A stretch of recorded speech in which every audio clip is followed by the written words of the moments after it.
সম্মানিত সুধী, আমরা এখন আছি সোনারগাঁ পৌরসভার অত্যন্ত যে নির্বাচনের যে জাঁকজমক একটি অনুষ্ঠানের মতো যেটা বোঝা যায় যে সত্যিকার অর্থে যে নির্বাচনের যে একটি আমেজ, সেই ঐতিহাসিক সোনারগাঁ পৌরসভার আমরা আছি এখন গার্লস স্কুলের যে কেন্দ্রটি আছে, দত্তপাড়ার যে কেন্দ্রটি আছে, সেই কেন্দ্রতে আছি। এখানকার পৌরসভার যিনি সভাপতি, বিএনপির যিনি সভাপতি জনাব হাজী শাহজাহান সাহেবের সাথে আমরা এখন নির্বাচনী আলাপ করতে। এই যে আজকের যে ত্রয়োদশ জাতীয় সংসদ নির্বাচন অনুষ্ঠিত হচ্ছে, আমরা এখানে দেখতে পাচ্ছি যে ব্যাপক ভোটারদের উপস্থিতি। বিশেষ করে আমরা যে কয়টা কেন্দ্রে গেছি, সবচেয়ে বেশি আমার মনে হয় যে আপনার এই কেন্দ্রেতে ভোটারদের উপস্থিতিটা মানে সবচেয়ে বেশি দেখা যাচ্ছে।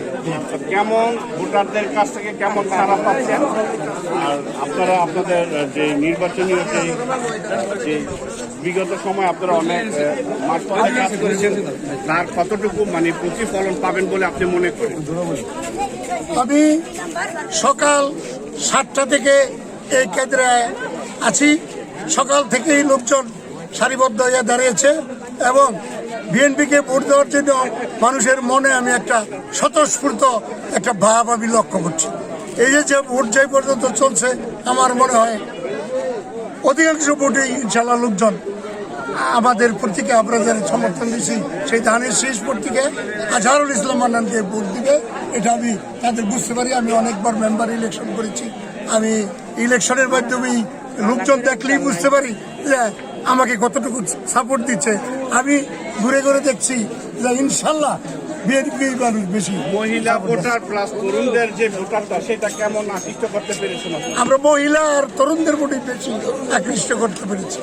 আচ্ছা, আপনি কি বলতে চাচ্ছেন শান্তিপূর্ণ ভোট হচ্ছে? হ্যাঁ, একদম শান্তিপূর্ণ ইনশাল্লাহ।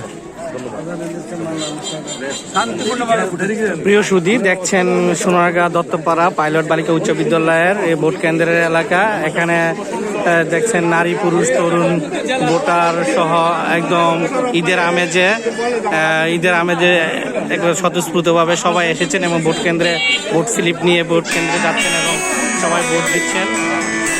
সোনারগাঁ থেকে মোহাম্মদ আল আমিন, দৈনিক সংবাদ তারাবাড়ী।